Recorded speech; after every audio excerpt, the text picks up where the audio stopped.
Ajjechaan nama siyaasaa beekamaa Jaalbattee Urgeessaa irratti raawwatame jaarmiyaalee dabalatee namoota babbeekamoo baay'ee rifachiise. Fayyadamtoonni miidiyaalee hawaasaas dheekkamsa jabaa kaasanii jiru. Borumashii dabalata oduu kanaa akka ta'anitti simbiraan ga'a. Qondaalli olaanaan adda bilisummaa Oromoo Jaalbattee Urgeessaa kibxata dabaree kana galgala halkan cittaa magaalaa Maqii bakka siree qabatan keessaa baafamanii akka ajjeefamanii maatiinsaa miidiyaaleetti himanii akka turan ni yaadatama. Ajjechaa nama kanarratti raawwatame hordofuudhaan ammoo fayyadamtooti miidiyaalee hawaasaa hedduun isaanii rifaatootti dhagahame karaa dallansuu qabuun ibsataa akka turan yennaa ta'u sirni awwaalcha nama kanaas ammoo hardhaa magaalumatti dhalatan ka keessatti ajjeefaman godina Shawaa Bahaa magaalaa Maqiitti raawwatamee jira. Ajjechaa nama siyaasaa beekamaa obbo Battee Urgeessaa irratti raawwatame ammoo jaarmiyaaleef namoonni bebbeekamoon yaada isaanii karaa miidiyaa hawaasaatiin qoodanii jiru. Miseensi mana maree bakka bu'oota uummataa fi barsiisaan amantaa Islaamaa Kamiil Samshuu guyyaa iidaatti gadda akkanaa dhaga'uun baay'ee nama guba. Leenca keessaniin ajjeesinaa saree diinaatu isin nyaata jechuudhaan gorsa gadda keessaa kennanii jiru. Itti dabaluun ammoo Batteeni bakka dhugaa deemus nuuni warra bakka dharaa jiru kanaa fi duuti isaa caba guddaadha jechuudhaan yaada isaanii kaa'anii jiru. Ogeessi seeraatii fi barsiisaan amantaa Oktodorsii Haayila Mikaa'el Taaddasaan ammoo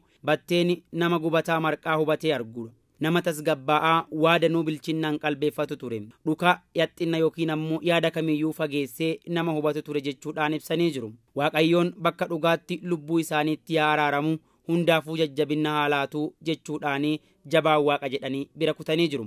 Qondaalli paartii mormituutii fi aktiivistiin beekamaan obbo Jawaar Mohammad ammoo harkuma akkamiituu Battee Urgeessaatti jabaatee halkan walakkaa hirriibaa kaasee rashana jechuudhaan gaaffiidhaan itti kennanii jiru. Itti dabaluunis ammoo jarana kun maaluma jedha amma jechuudhaan gaaffiitti lammeessanii jiru.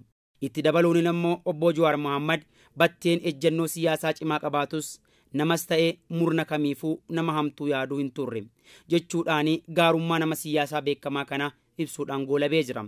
Duraan walleewwan aadaa fi warraaqsaa sirbuudhaan ka beekamuu fi amma immoo walleewwan araaraaf tokkummaa gorsan irratti ka xiyyeeffate artistiin beekamaan Galaanaa Gaaromsaan ammoo bu'aan siyaasaa gonkumaa dhiiga namaa dhangalaasuu fi hayyuu ajjeesuun dhufu hin jiru jechuudhaan ajjechaa nama siyaasaa beekamaa kanarratti raawwate balaaleffatee jira. Itti dabaluunis ammoo waan hin dhiiga kee hin gatin jechuudhaan kadhannaa godhee fi barruusaa xumurate.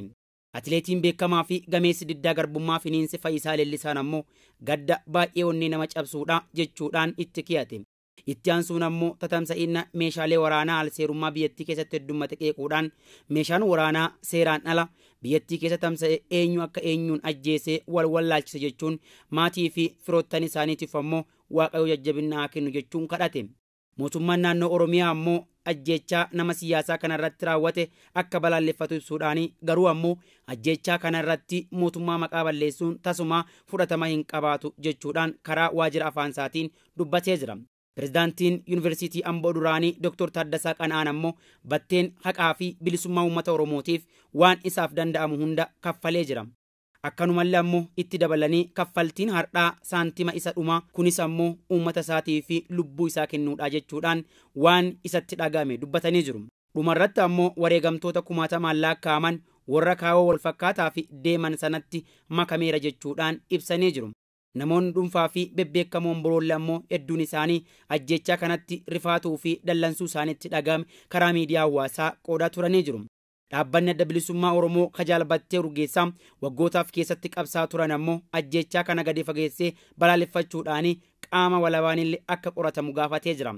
Qaamni mirga ilmaan namaa Itoophiyaan Human Rights Commission ammoo ajjechaan kun akka qaama walabaatiin qoratamu karaa duree dhaabbatichaa Dr. Daaniel Baqqalaatiin Tiwiiteraa yookiin ammoo X isaanii irratti ibsanii jiru. Waajjirri dhimmoota Afrikaa kan United States Department ammoo ajjechaa nama siyaasaa beekamaa kana irratti raawwatame karaa qaama walabaa hatattamaan akka qoratamu gaafachuun qaama mirga ilmaan namaa Itoophiyaatti makamee jira.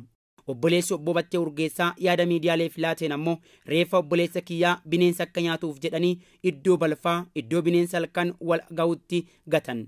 Gareen poolisii ganama bakka Batteen itti gatan deemanii wanti hojjetan hedduu nama gaddisiisa.